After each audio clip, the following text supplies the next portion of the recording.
Now it is Terry Gilliam who gives the book its title, Hidden Man. But Mhm. really, in your entire career, you kind of are in plain sight to your colleagues. To the colleagues, yes. Yeah. I mean, I never particular. I mean, when I joined Hot Chocolate, I saw the sort of goldfish bowl that Yes. Errol Brown, the singer, lived in, and my friend Lenny Henry, the comedian. Right. Um, and I just thought, well, I don't want that as part of my life. I don't want to go around holding up a pen for autographs and people saying, "Oh, why aren't you as funny anymore?" You know, or "Why is your music not as good as it used to be?" Which I would hear. You know, people had no shame in Wow. sort of appropriating public figures to their own devices. I mean, the great story Bill Wyman tells is he's stopped by people who say, "Rolling Stone, I bet you gather no moss." And he says, "Oh, that's a good one. I've never heard that one before." You You know they what's must have. interesting about that? We interviewed Mark Myers from Oh, Jazz yes. Wax, and Mark just recently came out with a book about rock concerts. Uh-huh. And he was talking about how, Tom, do you remember this? It was in our part two of the interview, where he says that the hippies in 1969, it was always, we'll buy your records, but you have to do a free concert. Do you remember that, Tom? Yes, yeah, exactly right. Yeah, the evolution of the rock concert, where I guess there was still that idea that rock stars or performers were, they could identify them more. They weren't a class above them, even though they Yeah. were really wealthy celebrities, even though they all wore the same uniform.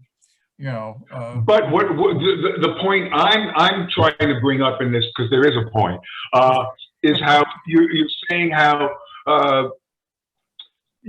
either it was Lenny Henry or you're not as funny anymore. It's almost as if they feel like they're in a position where they could say whatever they want. It's almost like, well, we buy your stuff, so We own you. Yeah. we own you. It's exactly. Totally. And that's a very interesting point Tom brought up, and you in the UK, certainly up to about 1970, if you wanted to see Cream or Fleetwood Mac or Jimi Hendrix, you'd go upstairs in the pub. You wouldn't go to a stadium.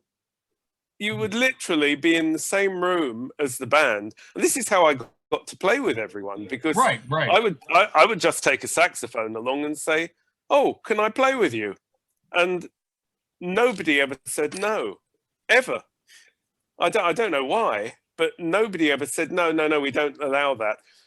Later they did, because I would show up at gigs with people I'd played with for years, and I'd be stopped at the side of the stage while the band were on stage looking at me going, come on. And there'd be a guy barring my way, and I'd have a saxophone on, and I'd say, "Look, they're asking for me to go on." Said, "I'm sorry, you can't. Manager's orders, no more jamming," and that's when it all changed. Right. And you mentioned that in your book. I mean, you were an incredibly gifted networker. I mean, from, Muddy Waters playing your birthday party to gigs with Kevin Ayers and Peter Green and Jimi Hendrix. But this is a guy who just walks up with his saxophone and says, "Let me join in." That's incomprehensible in my generation. It's incomprehensible to me. If I were me now at that age, I don't think I'd do it. I mean, Yeah. I can't fathom. Well, I can fathom how I got the nerve to do it, and getting the nerve to do it was literally a part of that thing where they were in your pub. Right. Okay. I mean, if they'd have been at the Fillmore East, there's no way I would have done it, But if they're upstairs in a bar and you've been standing at the bar with them, and somebody who knows you or them says, "Oh, you should let him have a play. He's really good," they take you up on it. It doesn't matter who it was. It was, John Martin or Peter Green or Nick Drake or whoever it was. You'd be up there. Now, of course, obviously, you probably have more of a comfort zone because you grew up in a musical family. You knew no other life, and you were a musician. Yeah. Do you think it was that part of the reason that was is that rock and roll or jazz at that point, or a permutation of both, was not an accepted facet of the entertainment industry? It was still on the fringe. Niche. Rock and roll, yeah, right. Rock and roll was Yeah. not. It was music for teenagers, even though they were great players in there, but it wasn't yet an accepted part of show business. So that was okay to do that. Yeah, it's interesting. I'd never really thought about that.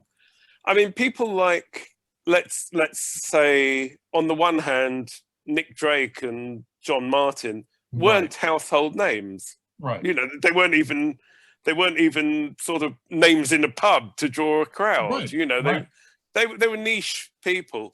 However, groups like Fleetwood Mac were already having chart success. John Mayall, Sure. Cream, Hendrix eventually, you know, although when he first came, nobody knew who he was. Right. But they were known, as you say, you know, it was a teenage thing, and nobody saw it as a long-term career. For example, I mean, Charlie Watts said to Dave Green, "I'll be out of that band in 2 years," you know, so, if I'm lucky. Yeah, right. Nobody had. Right. It wasn't. It didn't become. It was before rock music and pop music really became an industry. And of course, you had more opportunities in those days because there were scores of indie labels. You know, and I think there were two things about that, though. The first was, you know, when you think about it, so many of the musicians coming out of Britain, it was post-war.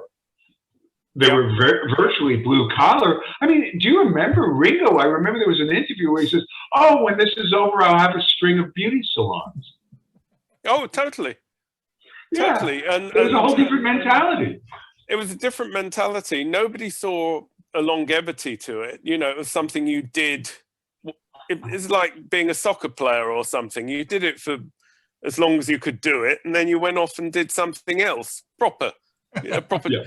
And the thing was, in the 50s, of course, certainly in the UK, you saw the rise of the teenager. Before that, they were young adults. They weren't, there was no in between. You left school, you went into your work, and you became a young adult, and you dressed like one, and it was probably only sort of around the time of Rock Around the Clock that there was suddenly music that alienated the older generation, but you identified with it. Before that, everybody listened to Johnny Ray or Frankie Lane. Everybody, you know, there was no teenage music made by teenagers. Which is an interesting point, John, because if you think about it, even Cashbox and Billboard in the 60s only had one chart.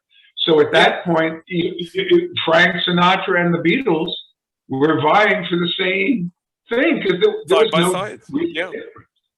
Yeah. Well, I remember which you'll remember. Was it the Hollywood Palace show where Dean Martin introduced the Rolling Stones, and he was making I was rolled before I was stoned. Right, Yeah. I was rolled before I was stoned. Yeah. He was just sort of winking at the audience and laughing. You know, look at this lot. And the Stones are interesting because I came on the scene probably as a 15, 16-year-old. Right. And it was slightly later than the Stones had broken it. Mm-hmm. But they had gone from tiny clubs to big stadiums in America in months. It wasn't like a 6-year plan or anything. Therefore, when I became friendly with Bill Wyman, we had the same reference points. You know, the club where they rehearsed, I used to play at. And we both were, do you remember Pat and Vi made the cups of tea? And, you know, so we had a shared memory. It wasn't like, I played at the original Cavern, 1970, I think. Okay.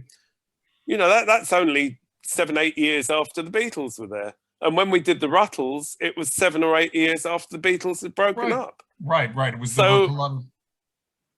all the reference points were there. It wasn't archaic. It wasn't like, 50 years ago, Nick Drake made a record. Let's all reverentially sit there and worship it and, you know, idolize him. It was, that guy plays music. do you know what? He doesn't like gigging. Maybe I should talk to him and tell him to carry on. That's Right. what happened. Yeah, Right. that's what happened. Right. It's only now that it's considered a legacy. But I think in chapter 3, to me, it sets the tone for your career when you talk about your eureka moment. You're at John Hart's house, and there's a jam session set up by Earl Palmer of the Wrecking Crew, the great Earl Palmer. No, it was Philly Joe Jones. Jones. Wow, it was Philly Joe Jones. Okay. Yeah. You're in this jam session, but you play the melody and then you solo, and as you say, you tell a story, and you were not in competition with everyone else, which is what usually jam sessions are. And right there, you set yourself apart from everyone else, which set the tone for your entire career. No, it's absolutely right. That is exactly as it happened, and it was fair because I'd been playing for 3 years, and there were these guys ripping off Coltrane licks and altered scales and extending chords, and I just thought, I can't do any of that. It's beyond me. Plus, I don't understand why I would want to do that. Mm-hmm. And so when I started, I played one note, and then I played another note, and then I joined the two together, and I suddenly went, hello, this is the way to do it. But I think the way you gain the respect of your peers is you put the music first, and your peers recognize this. Because David, you might be shocked about this, but one of the elements of show business is a lot of the times people put their personality first before the art, but you put the music first. Yeah, I know. See, David, you've been doing that for 50 years. But by putting the music first and serving the music, you got the instant recognition of your peers. And you just know that from being on the bandstand. You know when somebody's showing off, and you know when somebody's really playing. And the guys who really play, who play to the music, those are the guys that get all the work. They may be hidden men, but among their colleagues and in the industry, they're overt men. Well, another story that I didn't put in the book, which I was thinking maybe I should have, but when I was playing with Muddy Waters, we were playing a slow blues. Like it must have been something, obvious. It must have been. It must have been. Gypsy Woman Told My Mother. It was one of those. It had to be. Monday. And I got a solo and 2 choruses, and I played it. And towards the end of the second chorus, I thought, he can't really hear what I can do. So I'm just going to show him that I don't just do this. And I played a tricky run. And as soon as I did it, I thought, that just doesn't fit. That is completely stupid. That was a stupid thing to do. And he's going to think I'm an idiot because I've just suddenly gone outside the parameters of the style of what we were doing and gone somewhere else that he's not interested in going,